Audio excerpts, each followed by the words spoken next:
Muy buenas noches, mis hermanos, y que la paz de Dios esté con todos ustedes. Bienvenido a esta clase número 12 sobre el Seminario Apologético Integral, RUA. Bien, vamos a tener un invitado muy especial, no sin antes indicarle a los hermanos que compartan este video, que le den like y así pues beneficiarse. Este canal, esta clase también va a ser transmitida en el canal del hermano Rigo Ardón. Así que bueno, nuestro invitado de hoy es el señor William Toro, original de Medellín, Colombia. Bautizado, confirmado, felizmente casado, tiene 2 hijos y es converso a la Iglesia Católica. En su pasado atravesó por un proceso de 16 años en lo que pasó por el ateísmo militante, donde llegó a fundar una comunidad ateísta en su ciudad. Luego pasó por el agnosticismo, en el que se abrió a que algunas de las posturas o cosmovisiones le demostraran dónde estaba la verdad, y aunque le demostraron la veracidad de un mundo sobrenatural, no fue por parte de ninguna religión teísta, sino desde el ocultismo, donde pasó los últimos años antes de su conversión. Allí practicó la brujería, fue máster oficial en juegos de rol, específicamente en Vampiro la Mascarada. Fue además director de la marcha zombie, cantante de una agrupación de heavy metal durante 10 años. Su formación es como técnico en mantenimiento y reparación de computadoras. Estudió además producción audiovisual y se desempeñó algunos años como director de innovación y desarrollo en la Escuela de Vigilancia y Seguridad Privada, en la que además fue también profesor de medios tecnológicos. Desde su conversión se ha instruido como apologista católico. Ha sido catequista en varias parroquias e inició su proceso como misionero en la comunidad Lazos de Amor Mariano, en la cual llevó a cabo el proceso de consagración a Jesús por María, espiritualidad en la que trata de perseverar y vive con amor. Finalmente, hoy en día se desempeña como productor audiovisual freelancer, realizando trabajos de diseño de páginas web, edición de imágenes, videos y además apoyo en la creación de contenido para redes sociales, formación de canales católicos, etc. A la fecha lleva a cabo un apostolado en redes sociales como conductor de canal de formación y enseñanza católico Enfoca tu Fe. Con ustedes tenemos al hermano William Toro. Bienvenido, hermano William. Mónico, mi hermano, muchísimas gracias, hombre, por aquí. Gracias al Señor para poder compartir un buen momento con los hermanos. Gracias a vos, a el hermano Rigo por esta iniciativa tan bonita, hermano, de este seminario que yo sé que está dando muchos frutos y mucha bendición a muchas personas. Amén. Gracias. No, el placer es de nosotros tenerte aquí.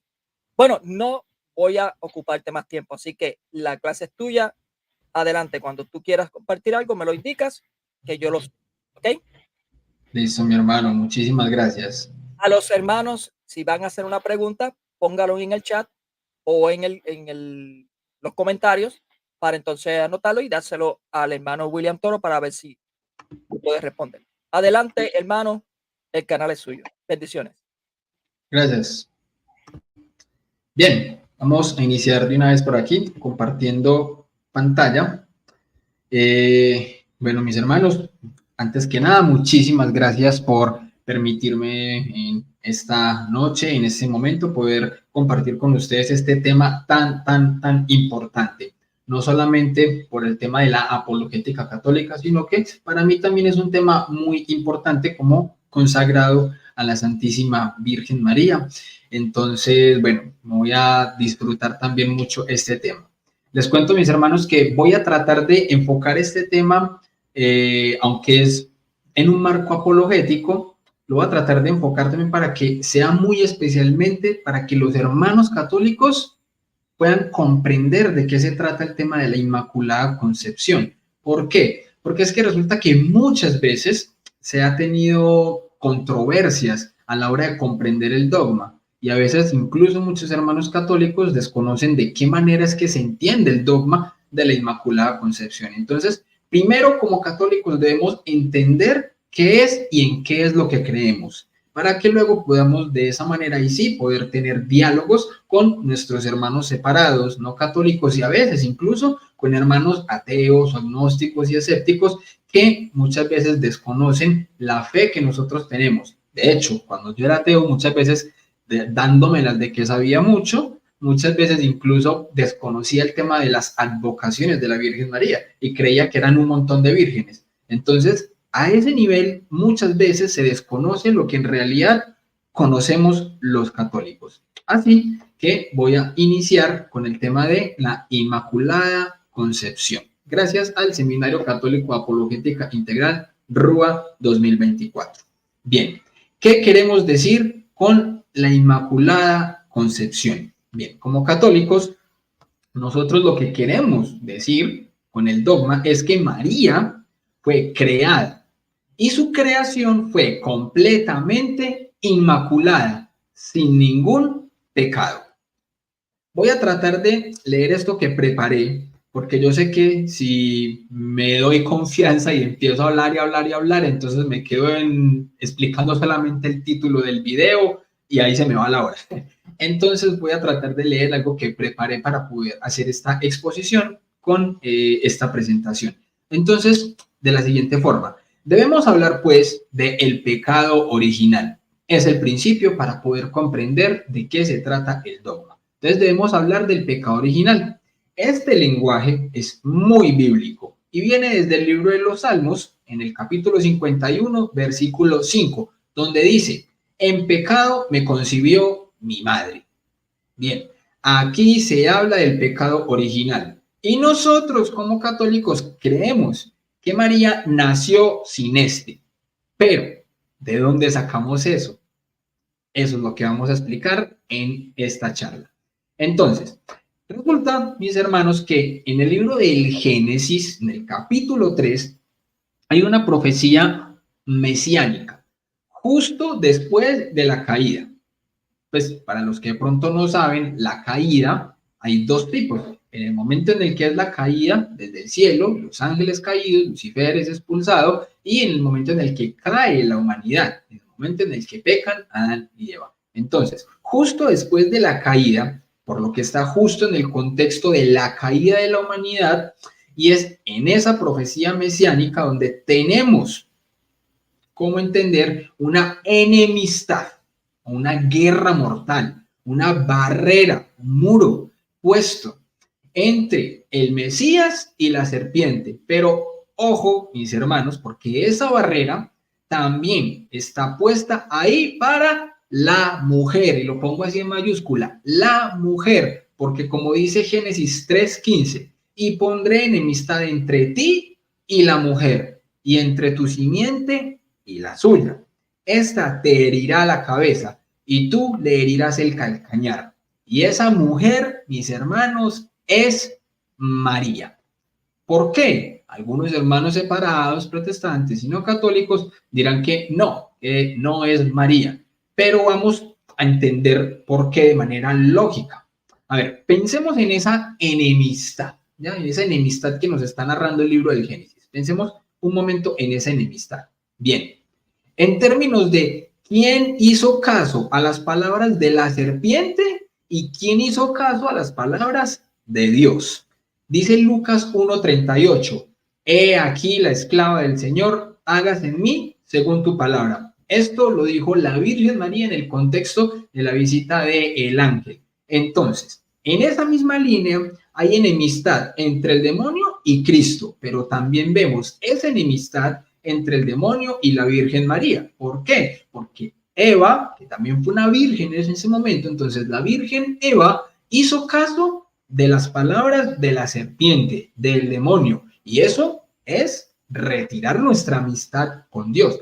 En ese momento que ella era amiga de Dios, crea una enemistad con Dios y una amistad con la serpiente. Por tanto, cuando nosotros decimos que hay una amistad con Dios, esa amistad con Dios no la puede tener la Virgen Eva porque ella de hecho pecó, pero la Virgen María, que sí es la que dice, he aquí la esclava del Señor, ella sí se hace amiga de Dios al no pecar. Entonces, los primeros padres vieron eso que estamos hablando en este momento y vieron que es un lenguaje increíblemente poderoso porque está justo en el contexto de hablar sobre el pecado original y está claro que la mujer, María, nunca estaría bajo el dominio del demonio. Y, por supuesto, hay mucha evidencia de esto en las escrituras y en los padres de la iglesia. ¿Que lo vamos a acotar toda en esta charla? Obviamente no. De hecho, no voy a acotar todos los argumentos que normalmente podemos tener como católicos en este tema.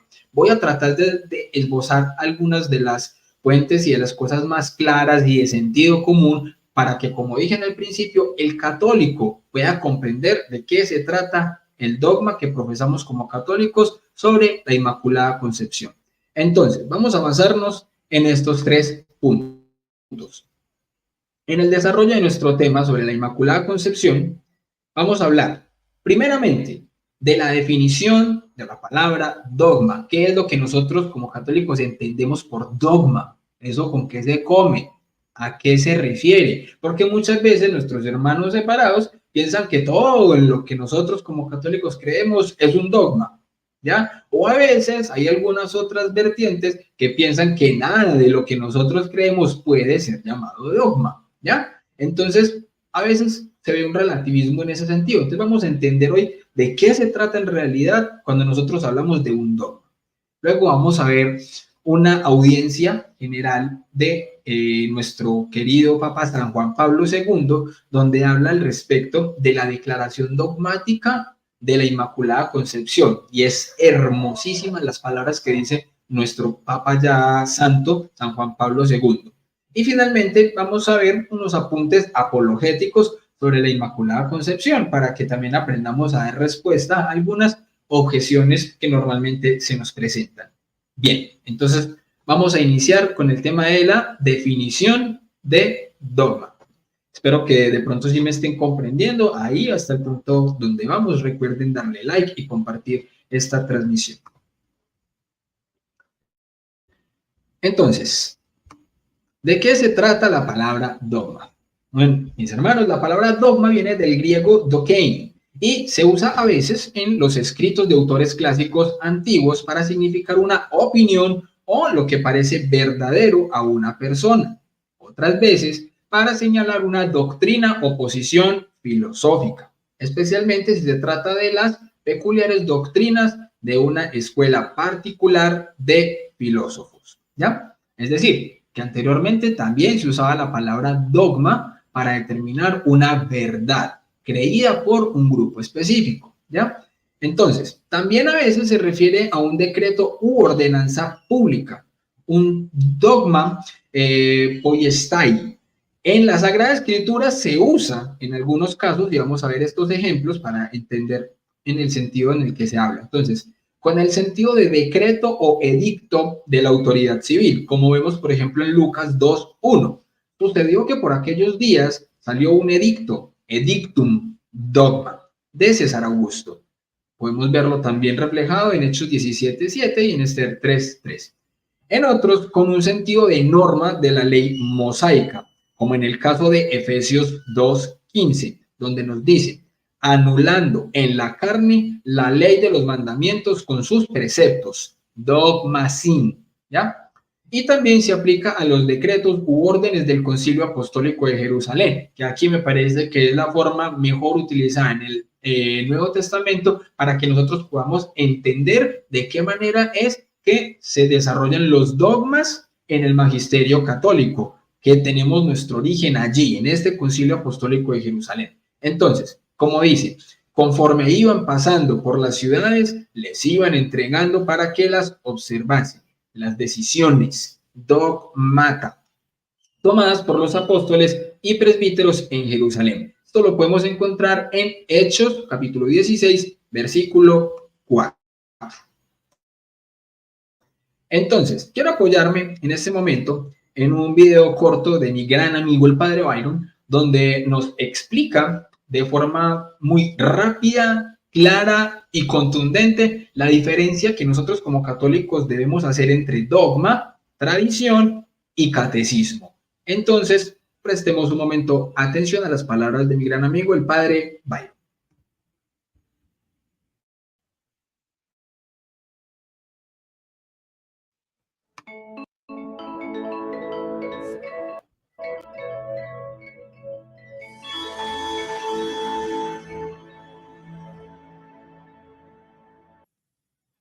Buenas noches, padre. ¿Cuál es la diferencia entre tradición, dogma y catecismo? Lesner Antonio, qué gusto. Muchas gracias por tu pregunta.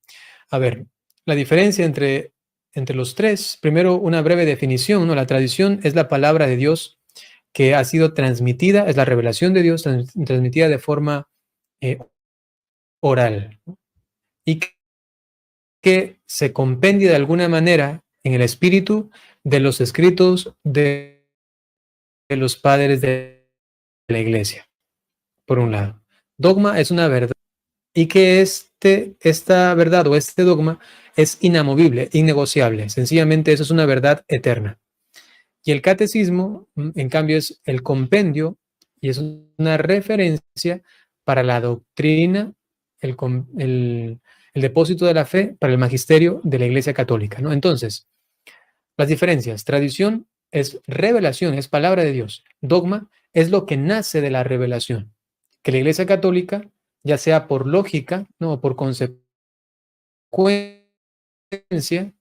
o por revelación directa de Dios, ¿no? Por ejemplo, Dios es creador. Eso es un dogma que nace de la revelación. Pero también puede ser por lógica, ¿no? Es decir, la Virgen María es madre de Jesucristo. Y como Jesucristo es Dios, entonces María es madre de Dios, ya que Jesucristo es Dios. Entonces, por lógica, también se deduce de la revelación. ¿Cuál es la revelación? Que María es madre de Jesucristo, que es Dios. Entonces, por lógica, sacamos el dogma de la maternidad divina. María es madre de Dios. Entonces, el dogma nace de la revelación. Y por último, el catecismo es el poner en escrito lo que debemos nosotros aprender al respecto de la revelación, del dogma, pero más allá también de todas las enseñanzas de la iglesia que tienen que ver con la fe y con la moral, ¿no? Entonces, así sería más o menos como la explicación para entender esas diferencias, ¿ya?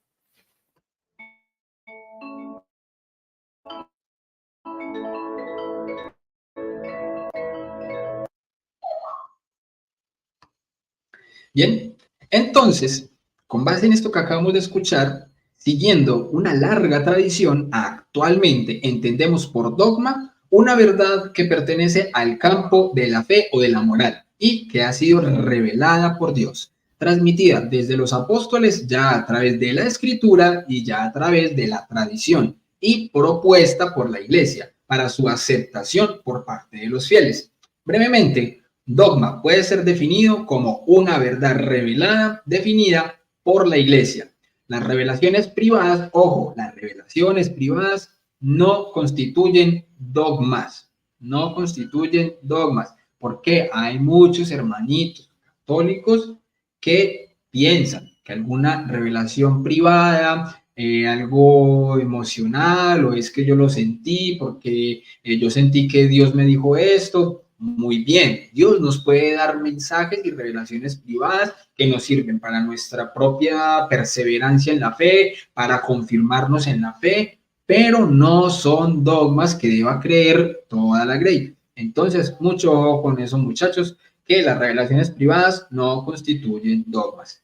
Algunos teólogos incluso limitan la palabra definida a doctrinas definidas solemnemente por el Papa o por un concilio general, mientras que una verdad revelada se convierte en dogma aún cuando sea propuesta por la Iglesia por medio de su magisterio ordinario o su oficio de enseñar. El concepto dogma entonces abarca una doble relación, con relación divina y con la enseñanza autorizada de la Iglesia. Recordemos bien como nos dice Lucas 10:16, el que a ustedes escucha, a mí escucha. Eso se lo dijo ¿quién a quién? Nuestro Señor Jesucristo a sus apóstoles. Es autoridad de definir, ¿ya? Muy bien. Entonces, entendido lo que significa dogma, ahora vamos a escuchar entonces las palabras de nuestro ya fallecido San Juan Pablo II en la audiencia general del miércoles 12 de junio de 1996, titulada La definición dogmática del privilegio de la Inmaculada Concepción. Quien quiera profundizar en esto puede leer en el Evangelio de San Lucas los versículos del 46, versículos 46 al 19 del capítulo 2. Muy bien, entonces, uno dice, y quiero leer esta carta precisamente, mis hermanos, porque como les digo, a veces los católicos somos muy perezosos en leer lo que nos enseña nuestra madre, la Iglesia Católica. Tenemos una riqueza impresionante en las encíclicas, en las enseñanzas papales a través de 2000 años de historia. Y muchas veces nos quedamos simplemente con el videíto corto de 2 minutos en TikTok, ¿ya? Entonces es mucho lo que nos falta a nosotros por leer, por aprender. Entonces, y muchas veces los mismos católicos no nos metemos a profundizar en lo que es en realidad nuestra fe, como muchas veces también los hermanos separados van a pretender saber más catolicismo que la Iglesia Católica, ¿ya? Entonces, en este orden de ideas, mis hermanos, quiero que leamos juntos esta carta de la audiencia papal de San Juan Pablo II. ¿Listo? Dice entonces así. 1. La convicción de que María fue preservada de toda mancha de pecado ya desde su concepción hasta el punto de que ha sido llamada toda santa, se fue imponiendo progresivamente en la liturgia y en la teología. Ojo, progresivamente. Ese desarrollo suscitó al inicio del siglo XIX un movimiento de peticiones a favor de una definición dogmática del privilegio de la Inmaculada Concepción. Entonces ya eran muchas personas las que estaban pidiendo que se declarase como dogma, ¿ya? Entonces, esto de entrada nos da a entender que algo en la Iglesia Católica no es creído únicamente a partir de que se define el dogma. Bien, se define el dogma, a partir de este momento todo el mundo va a creer en esto y punto. No, quiere decir que desde antes ya se creía. Lo que pasa es que a partir del momento en el que se define como dogma, ya es, por así decirlo, una obligación del católico creerlo. Antes de eso es opcional, es opinable, se pueden tener posturas diferentes. ¿Por qué? Porque no es un dogma, ¿ya? Ya que como lo entendimos en la definición de dogma hace un momento. Entonces, el Papa Pío IX, ojo, aquí son palabras de San Juan Pablo II, es como que San Juan Pablo II está diciendo esto, dice, el Papa Pío IX, hacia la mitad de ese siglo, con el deseo de acoger esa demanda, después de haber consultado a los teólogos, pidió a los obispos su opinión acerca de la oportunidad y la posibilidad de esa definición, convocando casi un concilio por escrito.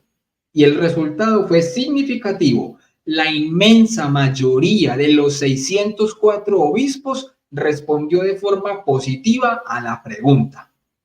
Bien, después de una consulta tan amplia que pone de relieve la preocupación que tenía mi venerado predecesor por expresar en la definición del dogma la fe de la Iglesia, se comenzó con el mismo esmero la redacción del documento. Qué belleza, ¿no? La Comisión Especial de Teólogos, creada por Pío IX para la certificación de la doctrina revelada, atribuyó un papel esencial a la praxis eclesial, y este criterio influyó en la formulación del dogma, que otorgó más importancia a las expresiones de lo que se vivía en la Iglesia, de la fe y del culto del pueblo cristiano, que las determinaciones escolásticas. Finalmente, en el año 1854, Pío IX, con la bula Ineffabilis, proclamó solemnemente el dogma de la Inmaculada Concepción. Así, declaramos, proclamamos y definimos que la doctrina que sostiene que la Santísima Virgen María fue preservada inmune de toda mancha de la culpa original en el primer instante de su concepción por circular gracia y privilegio de Dios omnipotente, en atención a los méritos de Cristo Jesús, Salvador del género humano, está revelada por Dios y debe ser, por tanto, firme y constantemente creída por todos los fieles. Maravilloso. 2. La proclamación del dogma de la Inmaculada expresa el dato esencial de fe. El Papa Alejandro VII, en la bula Solicitudo del año 1661, hablaba de preservación del alma. ¡Ojo! Año 1661.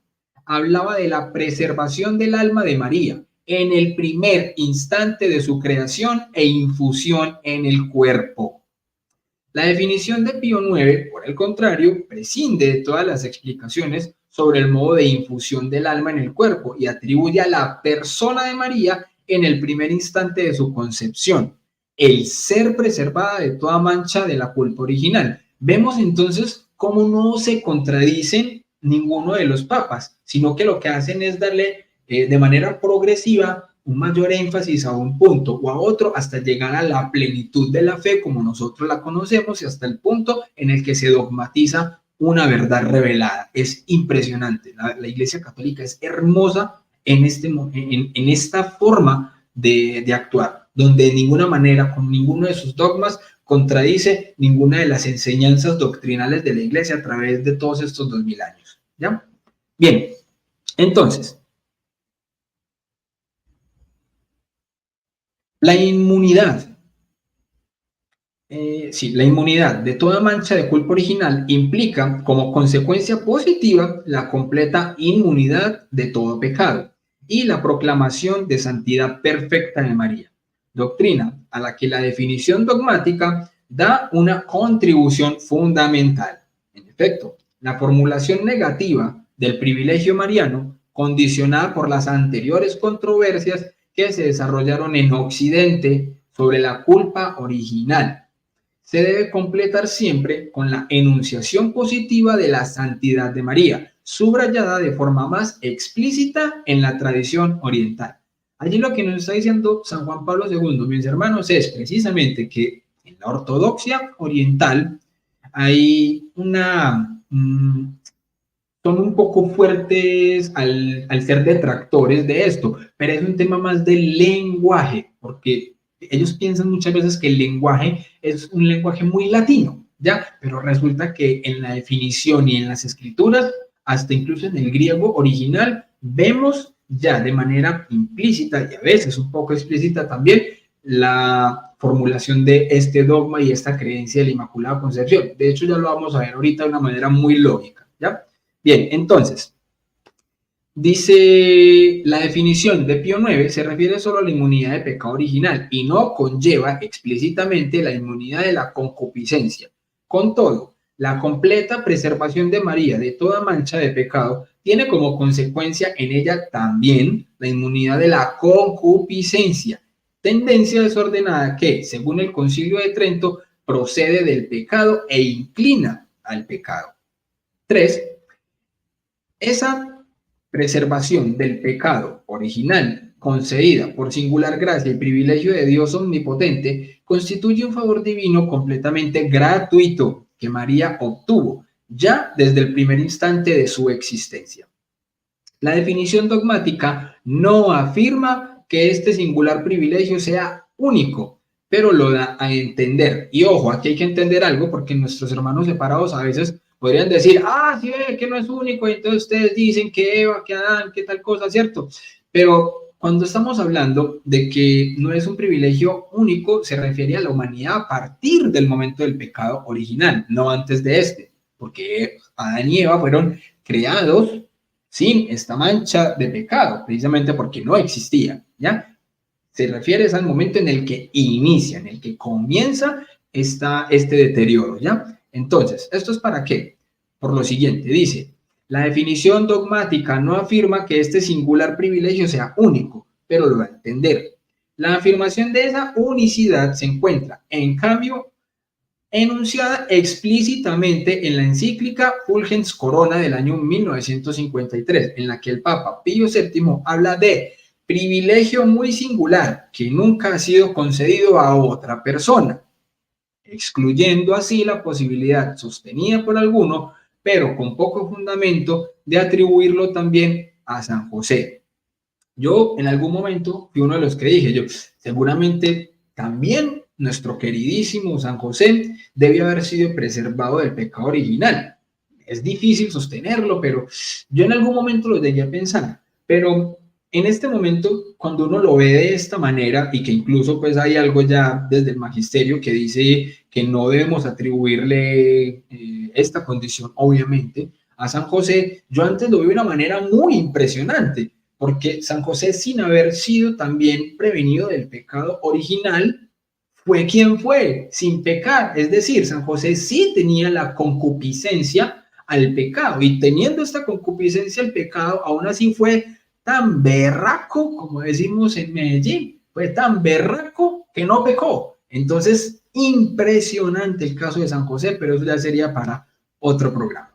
Bien, dice, la Virgen Madre recibió la singular gracia de la Inmaculada Concepción, en atención a los méritos de Cristo Jesús, Salvador del género humano, es decir, a su acción redentora universal.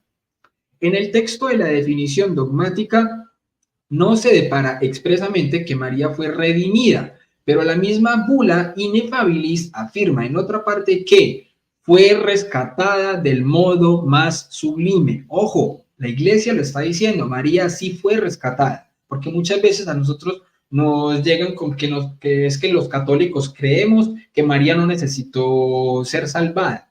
No, la iglesia ya lo dice, del modo más perfecto, ¿ya? Rescatada del modo más sublime. Esta es la verdad extraordinaria. Cristo fue el redentor de su madre y ejerció en ella su acción redentora, del modo más perfecto. Fulgens Corona. Ya desde el primer instante de su existencia, el Vaticano II proclamó que la Iglesia admira y ensalza en María el fruto más espléndido de la redención. Sacrosanctum Concilium 103. Finalmente, punto 4, dice San Juan Pablo II. Esta doctrina, proclamada de modo solemne, es calificada expresamente como doctrina revelada por Dios. El Papa Pío IX añade que debe ser firme y constantemente creída por todos los fieles. En consecuencia, quien no la hace suya o conserve una opinión contraria a ella, naufraga en la fe. Repito, quien no la hace suya o conserva una opinión contraria a ella, naufraga en la fe y se separa de la unidad católica. ¿Cómo así? Que nos anatemizan y eso y lo otro. Sí, se dice que se separa de la unidad católica. Por ende, un hermano protestante que está fuera de la unidad de la Iglesia Católica, pues está separado de la unidad católica cuando no cree en el dogma de la Inmaculada Concepción. ¿Ya? Entonces, al proclamar la verdad de ese dogma de la Inmaculada Concepción, Mi venerado predecesor era consciente de que estaba ejerciendo su poder de enseñanza infalible como pastor universal de la Iglesia, que algunos años después sería solemnemente definido durante el Concilio Vaticano I. Así realizaba su magisterio infalible como servicio a la fe del pueblo de Dios. Y es significativo que eso haya sucedido al definir el privilegio de María. Finaliza nuestro Papa querido San Juan Pablo II, diciendo así: saludos, queridos hermanos y hermanas, saludo ahora cordialmente a los peregrinos de lengua española presentes en esta audiencia, en particular a los religiosos franciscanos de América Latina, a los hermanos misioneros de enfermos pobres y a otros peregrinos venidos de España, a los peregrinos procedentes de México, de El Salvador, de Colombia y de Argentina. Que María Inmaculada acompañe y proteja siempre vuestro caminar en esta vida hacia la patria eterna. Con esos deseos imparto con afecto a vosotros y a vuestras familias la bendición apostólica. Yo en este momento me siento como un peregrino más al haber leído de esta manera esta encíclica papal, por tanto, en el nombre del Padre, del Hijo y del Espíritu Santo. Amén. Entonces, habiendo ya visto lo que significa el dogma, habiendo ya escuchado las palabras hermosas de San Juan Pablo II, vamos ahora sí a entrar a lo que sería la parte apologética sobre la Inmaculada Concepción. Espero, mis hermanos, que hasta este momento se esté entendiendo, que esté bien la charla, que les esté gustando, que la estén disfrutando. Recuerden que si de pronto queda alguna preguntita, al final se van entonces a tratar de contestar en la medida de lo posible y que Dios nos lo permita. Entonces vamos a continuar. El dogma de la Inmaculada Concepción fue definido en el año 1854. Esto quiere decir que por 19 siglos no fue puesto en duda que María fue concebida sin pecado.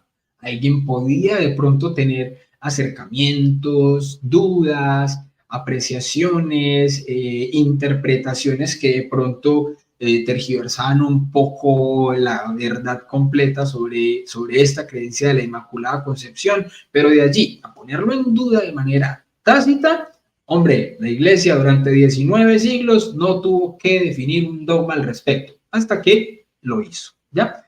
Vamos a iniciar esta parte apologética, mis hermanos, haciendo una distinción, la diferencia entre la Virgen María y nuestro Señor Jesucristo. ¿Por qué? Porque siempre nos van a decir que nosotros estamos haciendo a la Virgen María como si fuera una diosa, y eso es contrario a lo que nosotros en realidad creemos. Entonces, diferencia entre la Virgen María y nuestro Señor Jesucristo. Todos los dogmas marianos son cristocéntricos. ¿Qué quiere decir eso? Que apuntan a la divinidad de Cristo. ¿Cuál es el problema con el dogma de la Inmaculada Concepción, mis queridos hermanos? Que aquellos que lo rechazan lo hacen porque creen que estamos poniendo a María a la par de Cristo. Pero es que nosotros, cuando decimos que María fue concebida sin pecado original, es porque el dogma lo que está haciendo es defender a Jesús. Y ya vamos a entender esto de manera más clara y de manera más lógica, ¿ya? Entonces, vamos a ver estas dos partecitas, a ver si de pronto lo empiezan a coger ya por inferencia lógica. Primero, vemos que la palabra de Dios en Hebreos 2:17 y en Hebreos 4:15 nos dice que Jesús fue semejante en todo a los hombres, menos en el pecado. Y esto lo creemos todos, como cristianos, claro está. Que Jesús fue semejante en todos los hombres, menos en el pecado. ¿Por qué? Porque esto es palabra de Dios, ¿ya? Pero resulta que también en el libro de los Salmos, como decíamos al principio, Salmos capítulo 51, versículo 5, aunque hay algunas traducciones bíblicas que están en el Salmo 50, pero en general normalmente lo vamos a encontrar en el 51, versículo 5, dice: he aquí, en maldad he sido formado, y en pecado me concibió mi madre. Hombre, ¿qué tienen que ver estas dos realidades bíblicas? De Hebreos, donde dice que Jesús es semejante en todos los hombres menos en el pecado, y en Salmos que dice que pecador me concibió mi madre. Pues muy sencillo, mis queridos hermanos. Según el pensamiento judío, el pecado original era heredado por la madre. Y si Cristo es igual a todos los hombres, excepto en el pecado, aquí hay un problema. Aquí hay un gran problema. Porque si María hubiese tenido pecado, se lo hubiera transmitido a nuestro Señor Jesucristo. Punto. Así de sencillo. Pero separar a más de uno de nuestros hermanos separados, con el grito en el aire, a rasgarse las vestiduras y a decir que eso no es así, porque eso se soluciona tan sencillo como que entonces no se previno a la Virgen María del pecado, sino que se previno fue a Jesús. Pero eso es otro grave problema. Ya vamos a ver por qué. Entonces, mis hermanos, de aquí parte el dogma. Si María le hubiera transmitido el pecado a Jesús, Jesús hubiera pecado. Y si Jesús hubiera pecado, no hubiera podido redimirnos a nosotros, la raza humana. Ojo, mis hermanos, porque esa es la parte más puntual donde vamos a poder comprender de qué se trata el dogma de la Inmaculada Concepción, especialmente por qué es necesario el dogma de la Inmaculada Concepción para comprenderlo. Entonces, algunos dicen, como les decía hace un momento, que en vez de que Dios librara a María del pecado original, libró fue a Jesús del pecado original. Y esto se responde fácil, aunque sea un problema de magnitud impresionante, pero se responde de manera lógica. Porque si Jesús hubiera necesitado que lo libraran, hubiera necesitado un libertador, es decir, un salvador. Entonces ya Cristo no sería el salvador. ¿Me hago entender? Nuestro Señor Jesucristo no pudo haber sido prevenido de la forma en la que sí fue prevenida la Santísima Virgen María. Cristo no pudo ser prevenido del pecado original en la concepción. ¿Por qué? Porque si hubiese sido prevenido, ese prevenir, ese salvar, Cristo hubiera necesitado ser salvado. Y si Cristo hubiera necesitado ser salvado, pues Él no podría ser el Salvador. Ese Salvador que tanto católicos como protestantes creemos que es nuestro Señor Jesucristo, el Salvador. ¿Ya?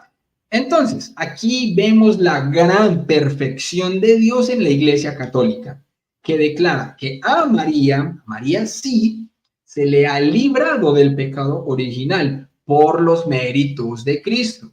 Porque si María es librada del pecado original, ella sí necesita un libertador. Y ese libertador es su Hijo Jesucristo. Por eso es que Jesús automáticamente nace de una mujer pura y sin mancha. Mis hermanos, he ahí el dogma de la Inmaculada Concepción. Es demasiado sencillo de entender si lo podemos plantear de esta manera lógica. Lo que pasa es que cuando uno tiene soberbia en el corazón y un sesgo anticatólico, es muy difícil ver esta realidad, que de verdad es tan sencilla como poder utilizar peras y manzanas. De verdad que sí, mis hermanos. Pero no vamos a parar aquí, ¿cierto? Entonces, nuestros hermanos separados, la mayoría creen por tradición que los padres de la Virgen María fueron Joaquín y Ana, pero nunca hacen mención de cómo lo saben. Pero resulta que esta información nos llega gracias al protoevangelio de Santiago.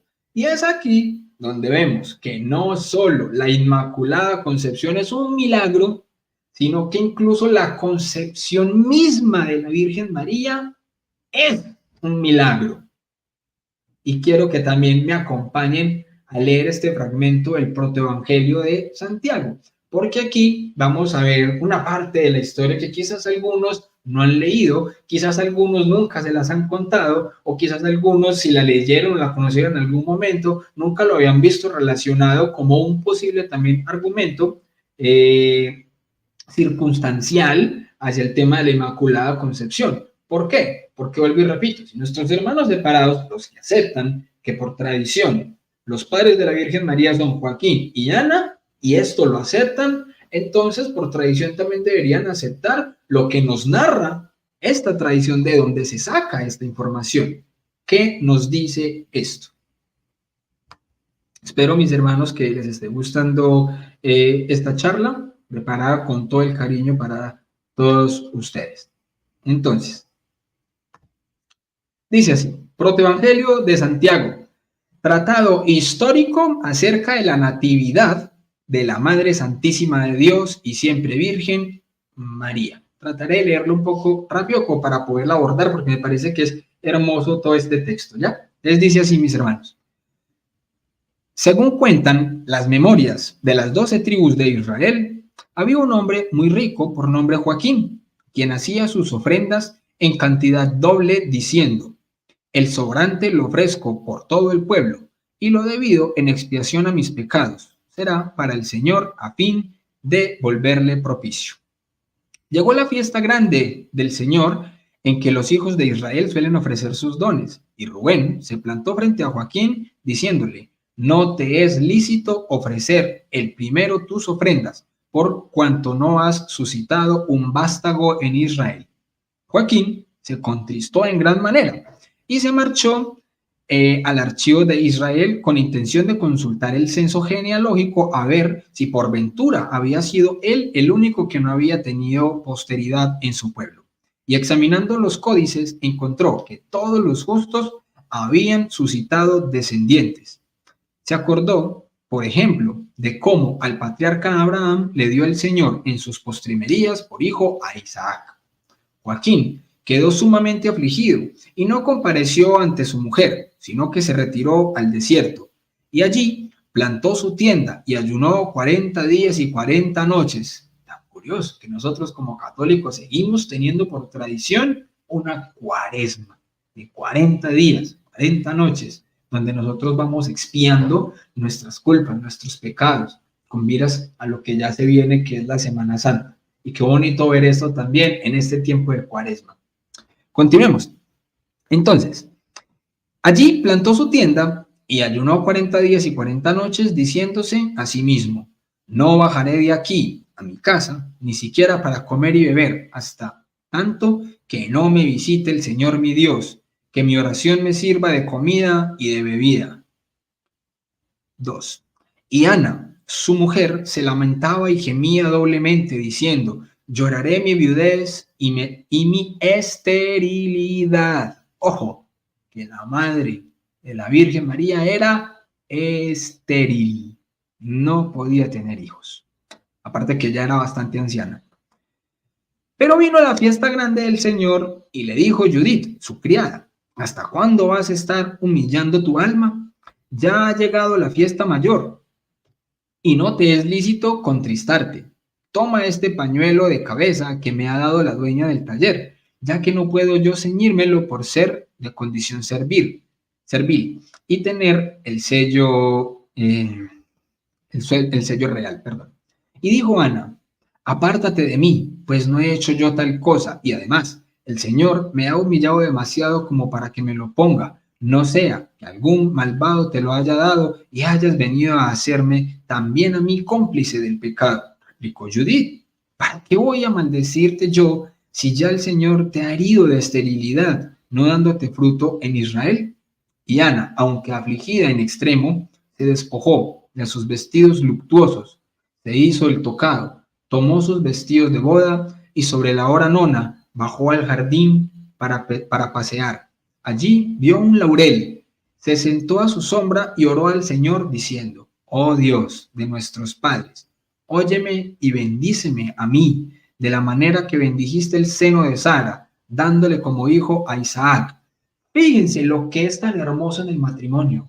Y yo lo digo por experiencia, porque también me ha pasado que muchas veces como esposos terminamos pidiéndole al Señor lo mismo, así estemos en lugares distantes, porque nuestro corazón como esposos siempre en el sacramento está unido a Él, al Señor. Esto es impresionante.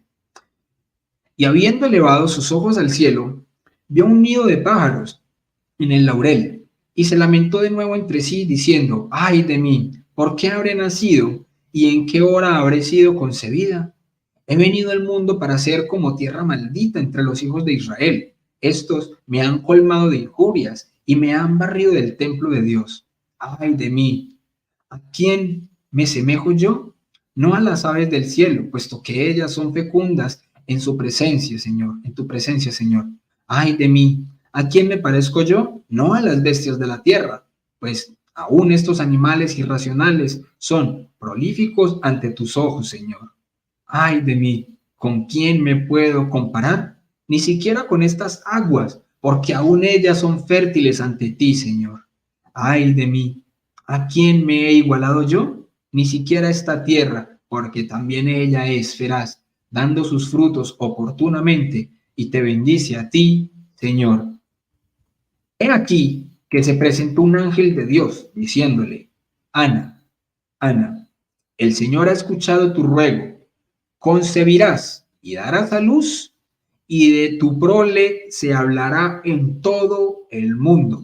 Ana respondió: vive el Señor, mi Dios, que si llego a tener algún fruto de bendición, sea niño o niña, lo llevaré como ofrenda al Señor y estará a su servicio todos los días de su vida. Entonces vinieron dos mensajeros con este recado para ella: Joaquín, tu marido, está de vuelta con sus rebaños, pues un ángel de Dios ha descendido hasta él y le ha dicho: Joaquín, Joaquín, el Señor ha escuchado tu ruego. Baja pues de aquí, que Ana, tu mujer, va a concebir en su seno. Y habiendo bajado Joaquín, mandó a sus pastores que le trajeran 10 corderas sin mancha, y estas, dijo, serán para el Señor, y 12 terneras de leche, y estas, dijo, serán para los sacerdotes y el Sanedrín, y finalmente 100 cabritos para todo el pueblo. Oh, la bella caridad, ¿no? Y al llegar Joaquín con sus rebaños, estaba Ana a la puerta. Esta, al verlo venir, echó a correr y se abalanzó sobre su cuello, diciendo: ahora veo que Dios me ha bendecido copiosamente, pues siendo viuda, dejo de serlo, y siendo estéril, voy a concebir en mi seno. Y Joaquín reposó aquel primer día en su casa. Al día siguiente, al ir a ofrecer sus dones al Señor, se decía entre sí: conoceré que Dios me va a hacer propicio si llego a ver el efod del sacerdote. Y al ofrecer el sacrificio, se fijó en el efod del sacerdote cuando éste se acercaba al altar de Dios. Y no encontrando pecado ninguno en su conciencia, dijo: ahora veo que el Señor ha tenido a bien condonarme todos mis pecados. Y descendió Joaquín justificado del templo y se fue a su casa. Y se le cumplió a Ana su tiempo, y el mes noveno alumbró y preguntó a la comadrona: ¿qué es lo que he dado a luz? Y la comadrona respondió: una niña. Entonces Ana exclamó: mi alma ha sido hoy enaltecida, y reclinó a la niña en la cuna. Habiéndose transcurrido el tiempo marcado por la ley, Ana se purificó, dio el pecho a la niña y le puso por nombre María. Mis hermanos, no sé qué piensan ustedes, pero a mí, desde que yo leí eso, me pareció hermoso. Más de uno dirá: pero eso no es parte de la Biblia, ¿cierto?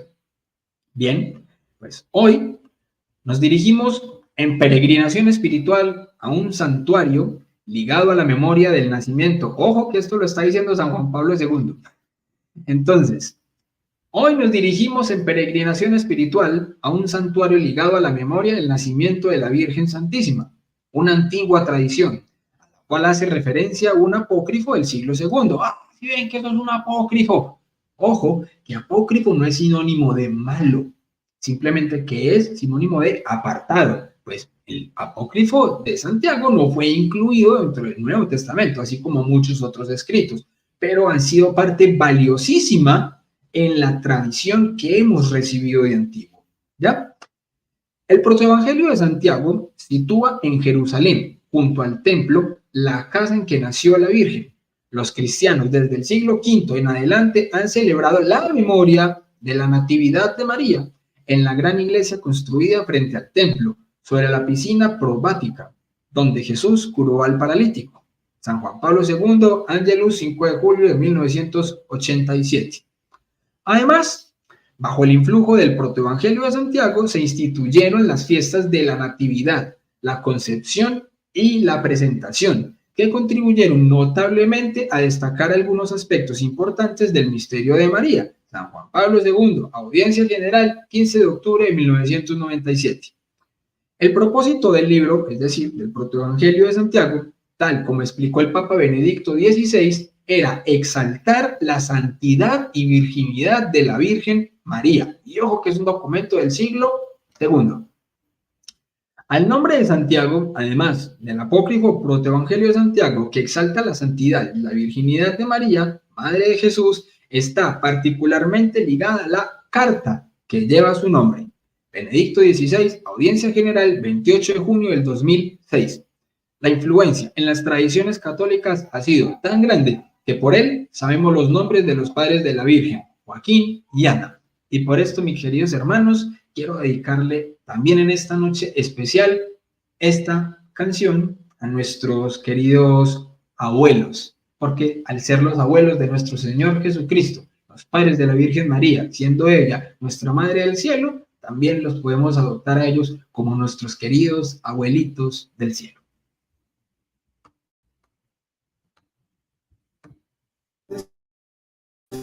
Cierto tuvo en sus entrañas, Dios hace milagros, hace hazañas, nace de la oscuridad la luz, en el vientre de Santa Ana, es la madre de Jesús.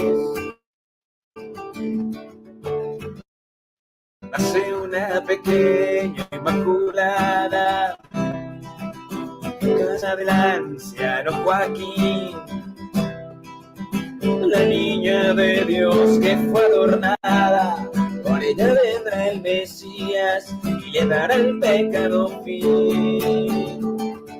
Señora Santana, de Dios abuelita, protege mi alma, abuela bendita. Tu santa familia proteja la mía. Joaquín y Santana, gracias por María. Joaquín y Santana, gracias por María.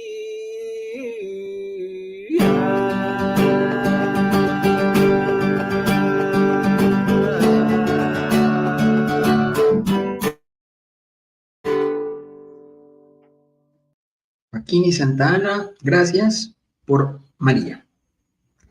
Entonces, continuando, tratemos de avanzar porque ya se va acabando el tiempo. ¿Qué significa llamar a María llena de gracia? Entonces, voy a tratar de finalizar con este argumento, aunque es un poco más largo el desarrollo. De antemano, quiero darle un gran saludo a mi amigo Richbel, que hace un momentico lo vi por aquí en el chat. También un gran abrazo, mi hermano, Dios te bendiga. Y también quiero agradecerle de manera muy grande a mi amigo José Miguel Arraiz, de apologéticacatólica.org. Gracias a él, muchos hemos obtenido una formación también impresionante en apologética católica en Latinoamérica. Entonces, esto que voy a compartirles en este momento, mi hermano, lo he extraído de su página, porque me parece que es un desarrollo espectacular. Así que quien quiera profundizar más en ello, puede dirigirse a la página de José Miguel Arraiz, apologéticacatólica.org. Entonces, ¿qué significa llamar a María llena de gracia? Pues bien, Primero que todo, veamos el argumento protestante. Ojo, no voy a decir que este es el argumento de todos los protestantes. ¿Por qué? Porque sería imposible. Hay muchos protestantes que no creen lo mismo, pero de manera muy genérica, eso es lo que suelen decir muchos hermanos protestantes al respecto de cómo nosotros llamamos a la Virgen María llena de gracia, que esto va completamente ligado al tema de la Inmaculada Concepción.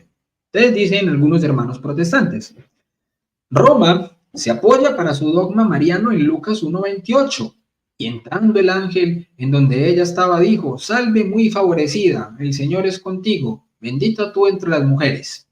Veamos, salve en griego, chaire, significa saludos, no es más que un hola actual. Muy favorecida en griego, que charitomene, al cual participio Roma se ha agarrado para enseñar que María estaba llena de gracia, hasta los topes, sin dejar resquicio a pecado alguno, ni original ni personal. Carece de todo fundamento, y para refutarla basta con advertir que Efesios 1:6 usa exactamente el mismo verbo griego, sin que a nadie se le ocurra decir que todos los creyentes están llenos de gracia, a la manera que Roma dice de María. Hechos 4:33 dice, y con gran poder los apóstoles daban testimonio de la resurrección del Señor, y abundante gracia era sobre todos ellos. Es decir, favor de Dios para con todos, cumpliéndose así las palabras de del ángel de Lucas 2:14. En la tierra paz, así de los ángeles, Lucas 2:14, en la tierra paz, buena voluntad para con los hombres. Entonces, ¿cómo responder a esto, mis queridos hermanos, y cómo hacer de una vez, por partida doble, el desarrollo de lo que nosotros llamamos el argumento de quejaritomene, que para mí es espectacular? Entonces, esta imagen a mí me encanta, para quien la quiera coger, me dicen y les puedo dejar unos días el link de esta página que he diseñado así de manera sencilla y rápida para esta exposición. El link es público, así que se los puedo poner ahorita en el chat para que lo puedan tener, coger la imagen, coger los textos y como lo deseen. Entonces, ahí en el chat pueden ir diciendo entonces si desean que se los compartamos y ahí lo podemos colocar. Entonces, lo primero que hay que aclarar es que llena de gracia sí es una correcta traducción para la palabra quejaritomene. Aunque, si hemos de ser precisos, ni siquiera esta traducción abarca el profundo significado de esta palabra. ¿Por qué? Porque aquí, en esta imagen, podemos ver lo que en realidad significa. Y de hecho, podríamos decir es que quejaritomene significa la que fue, es y será completamente llena de la gracia de Dios. Y donde abunda la gracia de Dios no puede haber pecado.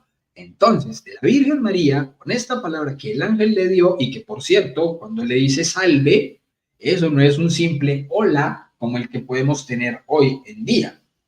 Si no, sería decir un anacronismo gigantesco, porque para la época de la Virgen María, la palabra salve es una palabra que solo se le daba a los reyes, a la realeza. Y ojo, que quien le está diciendo a la Virgen María, salve María, es un ángel enviado por Dios. Y el ángel no va a decir algo que no crea Dios. Así que, por tanto, ya el ángel le está atribuyendo a María una característica de reina, de realeza. Salve María, llena de gracia, quejaritomene, le está concediendo que fue, es y será siempre de manera perdurable, llena de gracia. Entonces, la palabra es una extensión de tres palabras. Charitomene, quejaritomene, ¿ya? Entonces, dice así, significa gracia. Y el que es un prefijo de quejarito, que significa que la palabra está en tiempo perfecto. Este indica un estado presente, producto de una acción completada en el pasado. Mene hace esto un participio pasivo.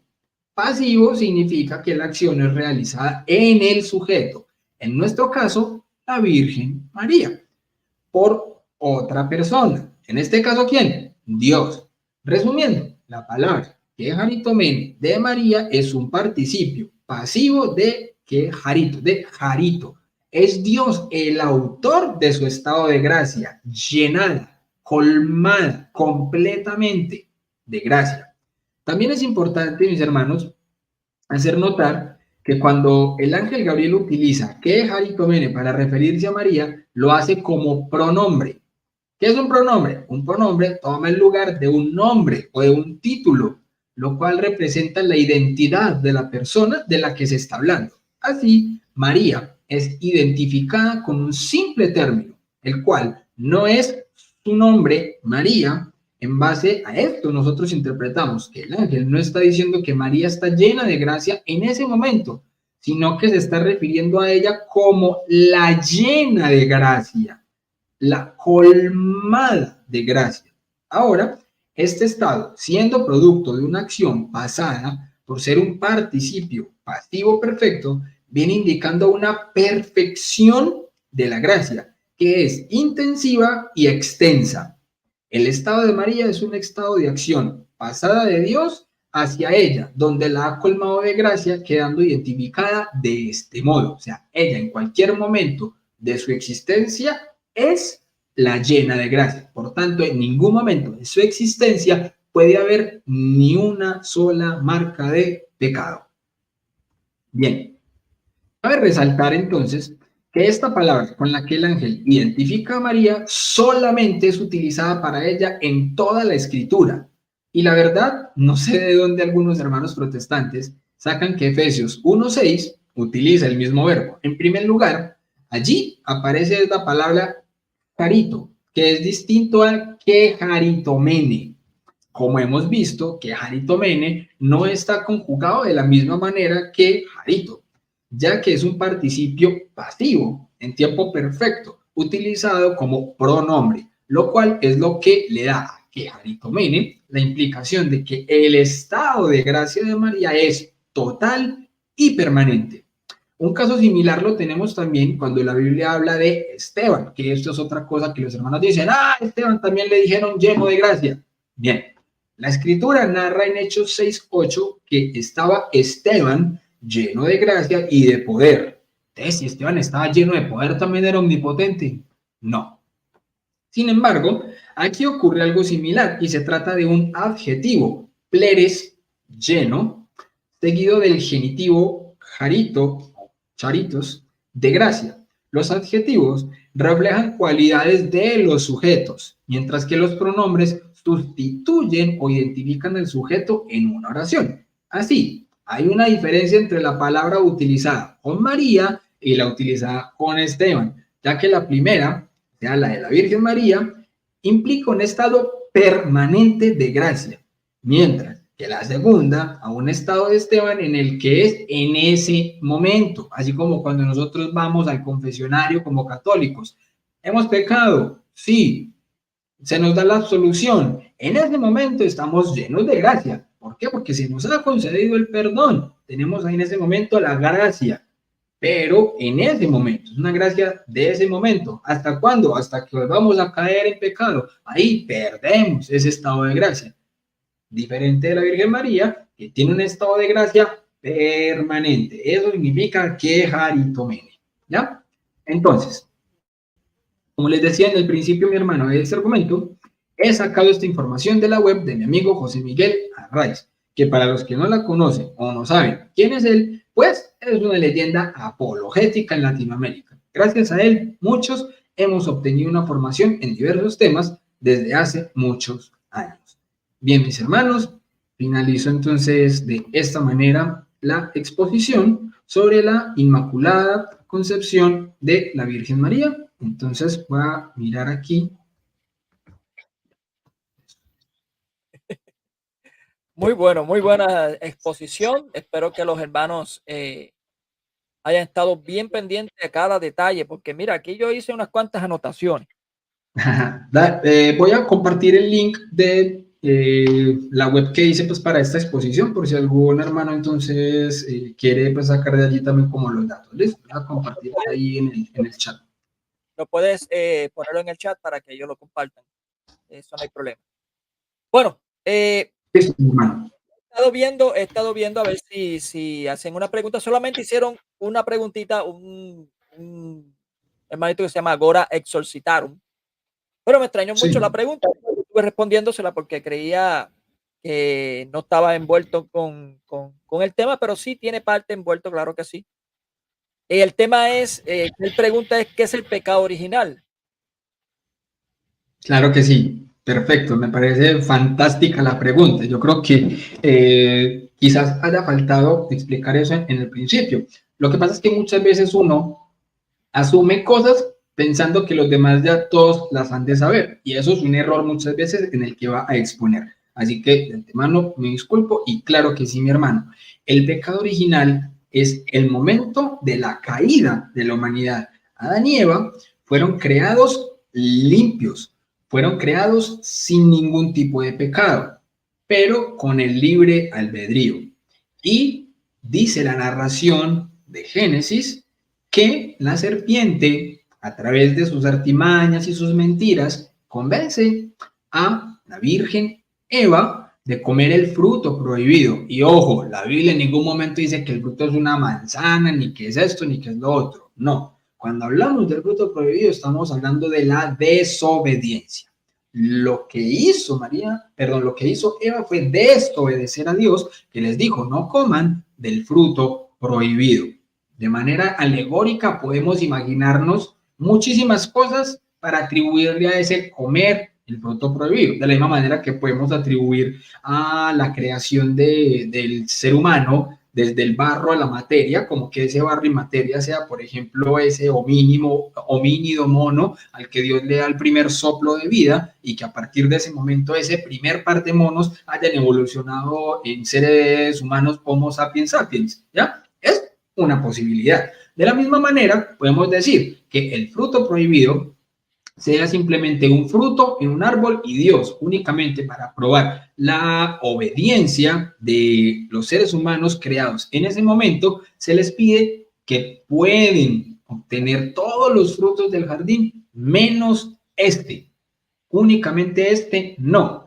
Y la serpiente convence a Eva de que sí come ese fruto porque Dios no quiere que ellos se den cuenta del conocimiento del bien y del mal. Y en el momento en el que Eva desobedece a Dios y come el fruto y convence a Adán también de comer del fruto, nuestra raza humana cae. A ese momento se le llama el pecado original. Y muchos preguntan a veces, hombre, pero ¿cómo así que ese pecado que cometieron esos dos primeros seres humanos me tiene que repercutir a mí? No me parece justo. Bueno, dos cosas. La primera, si fuéramos cualquiera de nosotros, no solamente nos comemos ese fruto, nos comemos todo el árbol entero.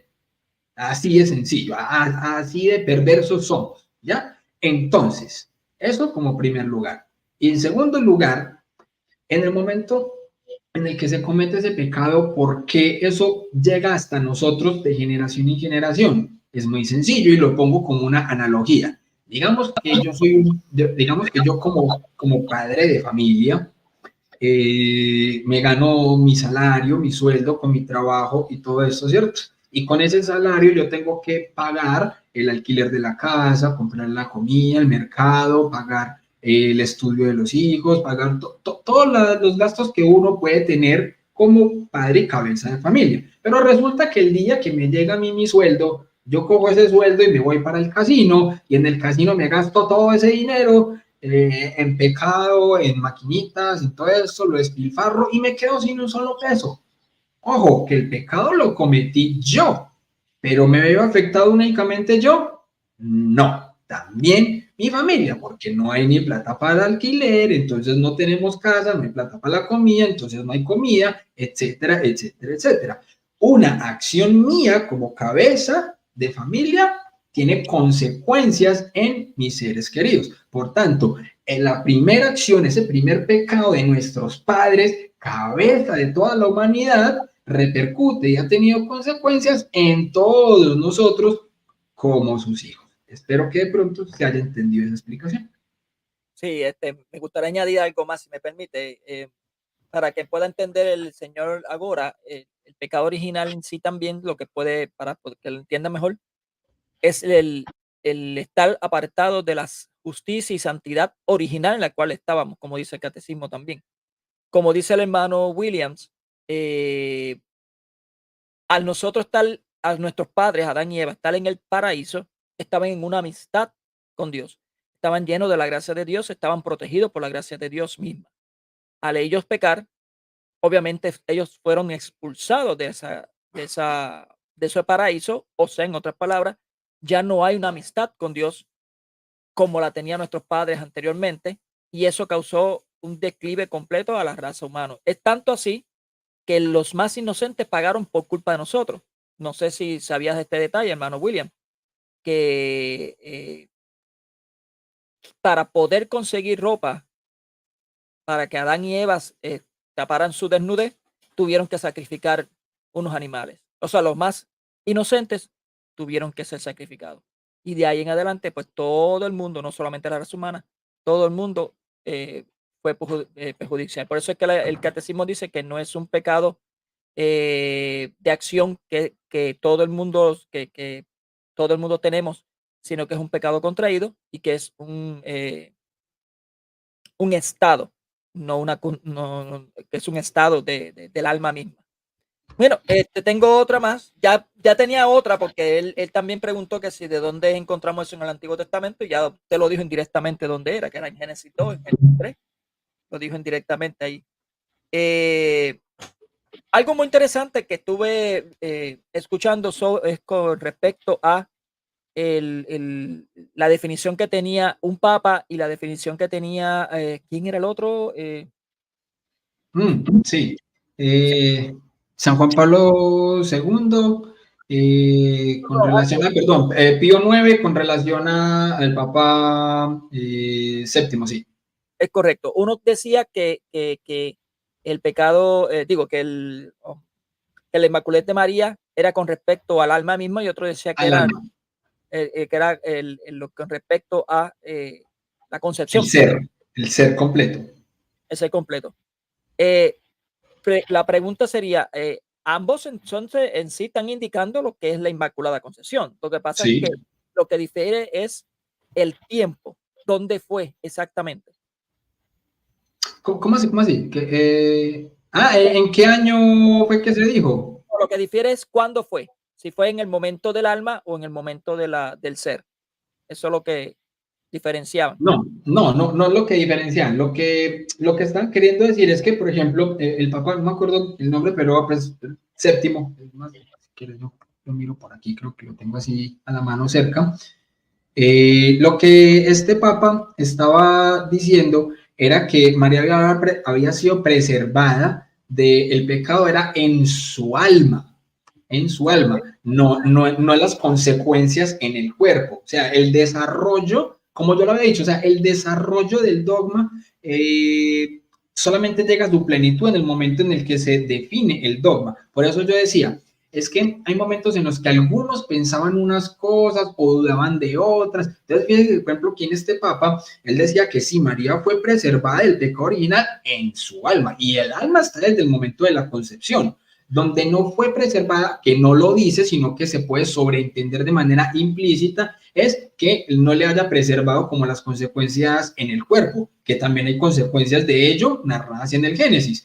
Pero en el desarrollo teológico es que al final el Papa Pío IX, apoyado de 604 obispos, a una sola voz decretan en la Iglesia Católica que fue preservada no solo en su alma, sino en su ser completo, porque de hecho a esa época ya filosóficamente se había concedido de que el hombre es una realidad bio-psico-espiritual, ¿ya? Pero es una realidad bio-psico-espiritual en un solo ser. Entonces por eso no podíamos desligar lo que es el alma y el cuerpo, porque sería de la misma manera que cuando vemos la doble naturaleza de nuestro Señor Jesucristo. Entonces, por eso, teológicamente, se llegó a una plenitud de la fe y a una definición del dogma de una manera perfecta. Uy, ya con eso que usted dijo, acaba de responder la pregunta que estaba por ahí los protestantes con respecto a Santo Tomás de Aquino, pero bueno, que se los dejo ahí. No le voy a dar ayuda a los evangélicos que estudien. Eso se llama la animación de animación versus lo que es el de eso, pero bueno. Nada, no tengo ninguna otra pregunta. No sé si quieras decir algo más. No, con base simplemente en la pregunta anterior que ha hecho el hermanito, de ahí lo que digo es que he ahí la gran importancia tan impresionante del bautismo para los niños. Es correcto. Usted, hermanito evangélico protestante, que lo queremos así en el alma, con lo que acabamos de decir sobre el pecado original, con lo que acabamos de ver, usted si tiene un hijo, usted sería capaz de someterlo a simplemente dudar si será necesario bautizarlo o no, sabiendo que el bautismo ahora os salva, como dice la escritura. El bautismo nos quita ese pecado original. Bendito sea Dios por habernos dejado los sacramentos y en especial el sacramento del bautismo que nos consagra como hijos suyos, adoptivos y miembros de este cuerpo santo de Cristo que es la única y santa Iglesia Católica. Amén, amén. Le digo a los hermanos que están viendo este video y que van a verlo después, revisen este video varias veces porque este video va a estar relacionado a un tema que se va a efectuar. Tengo entendido hasta ahora, todo va a depender de lo que me responda el hermano Rigo, porque hubo un cambio en cuestión de las clases con el hermano Max Roper, que no puede en 10 semanas. Creo que va a hacerlo el fin de semana. Con este servidor, con respecto, porque a mí me toca lo que es la Asunción de María. Y lo que es la Inmaculada Concepción está relacionado con la Asunción de María. Así que necesito que estén bien pendientes a lo que dijo el hermano William y lo que voy a decir para que puedan entender lo que es la Asunción. Okay. Es bien importante, es bien importante. Todo es cristocéntrico y tiene que ver con la encarnación. Como acaba de enseñar el hermano William, tiene que ver con la encarnación misma de Cristo. Es necesario aprender qué es la Inmaculada Concepción para poder entender bueno, tratar de entender el misterio de lo que es la encarnación de Cristo. Totalmente. Bueno, mis hermanos, sin más ni preámbulo, porque aparentemente no tengo preguntas, no hay preguntas ninguna otra por ahí. Eso quiere decir que quedó súper claro. Aparentemente quedó bastante clarísimo. La única pregunta que la tiré así fue la de Agora con respecto al pecado original y espero que haya estado ya contestada la pregunta. Incluso él había preguntado que si dónde se conseguía en el Antiguo Testamento, como dije, Génesis 2, Génesis 3, pero también para los que quieran saber en el Nuevo Testamento lo pueden buscar en Romanos 3 y Romanos 5. Ahí habla también de lo que es el pecado original, aunque hay otros temas, pero eso es el más que yo me acuerdo así de momento. Hay otros temas. Sí. Bueno, hermanito, de verdad, muchas gracias, William. De verdad que ha sido todo un placer escucharte una vez más. Yo no me pierdo tu canal. ¿En qué canal? ¿Cuál es el canal que te encuentras? Para que vayan a visitar y se suscriban. Bueno, para los hermanos que de pronto no conocían el canal, de un canal aquí en YouTube llamado Enfoca tu Fe. Muy bien. Enfoca tu Fe. Pueden entrar allí en YouTube, suscribirse. Créanme que el hermano está haciendo unas catequesis. Y unas de esos espirituales también. Muy hermosísimas. Así que de verdad que es tremendo canal. Y le indico, estén pendientes para la clase número 13 o 13 de apologética. Se me olvidó el nombre. Seminario Integral de Apologética, RUA. Sí que lo pueden, ya me está afectando el cansancio. Ya. Un tintico, hermano, cafecito ahí. Sí, no, yo no bebo café, por ese es el problema. Ese es el problema. Pero nada, así que le agradezco a todos que estuviesen pendientes, suscríbanse. Algunos hermanos llegaron muy tarde, así que denle para atrás el video para que puedan estar pendientes a eso. Así que muchas gracias, hermano William, de verdad. Gracias al hermano Rigo también por estar aquí tras bastidores. Bendiciones a todos. Que la paz del Señor esté con todos ustedes y que viva Cristo Rey y Santa María, siempre Virgen en la vocación de la Virgen del Perpetuo Socorro. Bendiciones. Amén.